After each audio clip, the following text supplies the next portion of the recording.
Several physicians are coming out saying the coronavirus has lost its mojo, that it's kind of lost steam, and those who catch it now, they're catching a less deadly version of the virus. That the virus presented itself at one point early on in the pandemic, and it was quite deadly, and now patients show up, and it doesn't seem to be as bad as it was in the very beginning. So this is a quote from Alberto Zangrillo. He's the head of the San Raffaele Hospital in Milan, which is the capital of the northern Lombardy region, which was the worst hit by the pandemic. He says, in reality, the virus clinically no longer exists in Italy.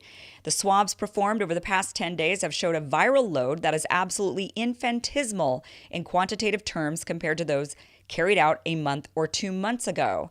Also, the head of he is the head of the emergency medicine at University of Pennsylvania Medical Center. He said all signs that we have available right now show that this virus is less prevalent than it was weeks ago. He said the total amount of the virus the patient has is much less than in the earlier stages of the pandemic.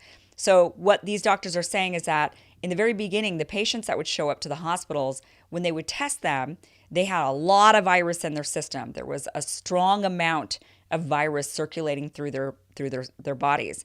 But now when patients show up and they're sick, when they test them, they're showing to have very little of the virus in their system.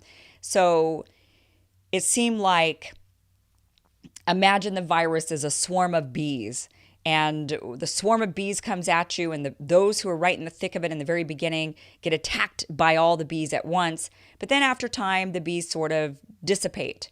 And if you're standing near where the swarm once was, maybe you only get stung by a couple of bees, whereas people that were right in the middle of the first initial swarm were stung by 1,000 bees. So it's saying that, yes, you're still getting stung by the swarm of bees, but rather than being stung by 1,000, you're only being stung by 3 or 4. That's what they're kind of saying about this virus, is that those who caught it in the initial stages seem to catch large amounts of the virus. And now as time has gone on, those who are catching it seem to be catching lower amounts of the virus. So it's not necessarily, now there's really, people don't really know why this might be. Some say that maybe the virus has mutated to a milder form, and that mutation means that it's less deadly for people, that it's not presenting as severe. That's a possibility, but this virus was mutating very slowly. Another possibility is that, this virus wasn't really meant for humans, right? It was a virus that supposedly was in bats that then switched over to another animal, they think, that then came over and crossed over to humans. And it's possible that, through time, the virus just realized it wasn't really meant for humans, and it sort of is starting to disappear. This is something that happened to SARS-1. So we're on SARS-2, and SARS-1 suddenly kind of mysteriously disappeared. So it is possible that this virus is doing that same thing, that it's kind of suddenly and strangely and mysteriously disappearing. And it could have to do with the fact that this virus really isn't for humans. So that is all very possible. So here it is. It is possible with this new information from these doctors. Now, there are doctors that dispute this. They don't agree. There's medical professionals that are saying, no, this is not accurate. Of course, right? We're seeing there's always two sides for pretty much everything that has been said for this pandemic. But what we do know is that the virus seems to take the same trajectory no matter how the country has responded to the pandemic. So we've seen really every nation in the world has responded to the pandemic a little differently, some more similar than others, but every nation has taken its own way, has taken its own path on how to handle the pandemic.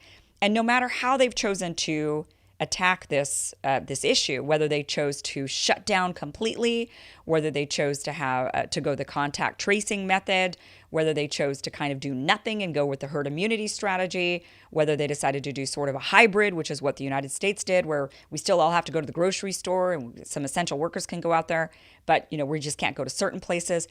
Nonetheless, you'll notice that the virus follows the same path no matter what. That what they kind of told us in the beginning was that certain strategies, if we didn't lock down, that the virus would just run rampant and it would just take out 3% of the population, and it would just keep going and going and going, and it would be out of control and unruly. And that has not shown to be the case, no matter the strategy of the nation. So no matter what they did, the virus has, it goes up, it hits a peak, and then it slowly goes down.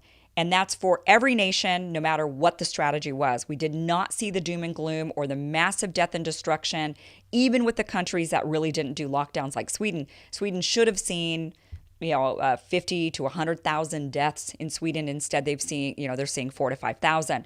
So the virus is still following its kind of own life cycle in a way.